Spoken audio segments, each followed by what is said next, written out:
পানি ব্যবহার করে কিভাবে কপারের চুলা বানাবেন যার মাধ্যমে প্রতি মাসে আপনার কয়েক গুণ গ্যাসের টাকা বেঁচে যাবে। প্রিয় দর্শক, স্ক্রিনে যে কপার পাইপটা দেখতে পাচ্ছেন, এইরকম একটা কপার পাইপ সংগ্রহ করে সেটাকে রাউন্ড শেপে গোল করে নিতে হবে।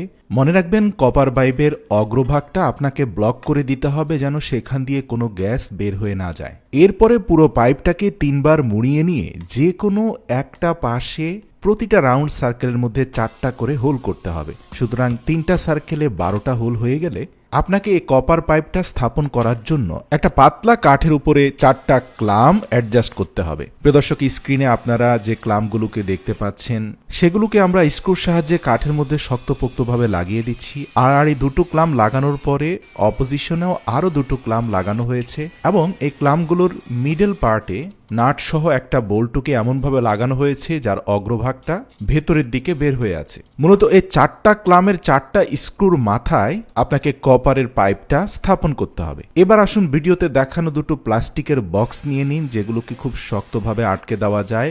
এয়ার টাইট এরকম 2টো বক্সের উপরিভাগে 2টি সমান্তরাল ছিদ্র করে নিন। এবার কপার চুলা থেকে কিছুটা দূরত্বে 2টি বক্সকে স্থাপন করুন। আপনার নির্মিত চুলা থেকে বক্সগুলো যেন সরে না যায় এর জন্য নিচে কিছু আঠা লাগিয়ে সে বক্সগুলোকে স্থাপন করুন। সর্বশেষ এয়ার কম্প্রেশন একটি মোটর লাগিয়ে দিন, যার মাধ্যমে বাতাসের তীব্র চাপ সৃষ্টি করা যাবে। এবার আসুন ছিদ্রগুলোর সাথে কপার পাইপকে কানেক্ট করতে হবে। প্লাস্টিক জারের সর্বশেষ হোলে পাইপের এক অংশ ঢুকিয়ে অপর প্রান্ত একটা কপার পাইপের সাথে একটা জিপ টাইয়ের মাধ্যমে শক্তপোক্তভাবে লাগিয়ে দিন। প্রথম জারের অপর ছিদ্রর সাথে দ্বিতীয় জারের প্রথম ছিদ্রটি আরেকটি প্লাস্টিক পাইপের মাধ্যমে কানেক্ট করে দিন এবং সর্বশেষ জারের অবশিষ্ট ছিদ্রটির সাথে এয়ার কম্প্রেসর কানেক্ট করে দিন। এটাও একটা জিপ টাইয়ের মাধ্যমে শক্তপোক্তভাবে লাগিয়ে দিন। প্রতিটি ছিদ্রপথে পর্যাপ্ত পরিমাণে আঠা লাগিয়ে দিন যেন কোনোভাবে বাতাস লিক করতে না পারে। আমরা যদি বাঁ দিক থেকে মোটর সহ জারগুলোকে দেখতে থাকি তাহলে আপনি দেখতে পাবেন প্রথম জারের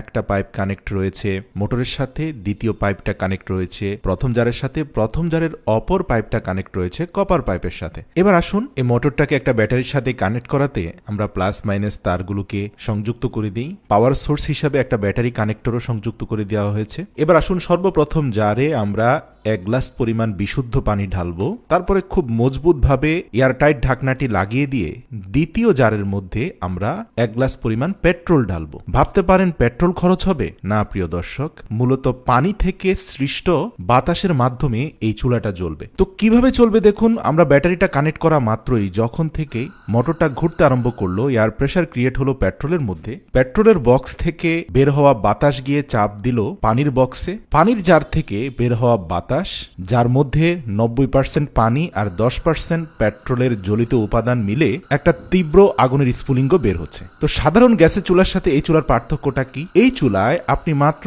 3 থেকে 400 গ্রাম পেট্রোল দিয়ে অন্তত 10 দিন পর্যন্ত আগুন জ্বালিয়ে বিভিন্ন ধরনের রান্নাবান্নার কাজ করতে পারবেন। এই আগুনটা জ্বলতে পানি এবং বাতাসের প্রেসারের ভূমিকাই সবচেয়ে বেশি। পেট্রোলের খরচ খুবই কম। সত্যি আপনার মস্তিষ্ককে ব্যবহার করে বিজ্ঞানের ছোটখাটো জ্ঞানগুলোকে অ্যাপ্লাই করলে জীবন আরো অনেক সহজ হয়ে যায়। ভিডিওটি ভালো লাগলে অবশ্যই প্রিয়জনদের সাথে শেয়ার করে এই প্রসেসটি জানার সুযোগ করে দিন।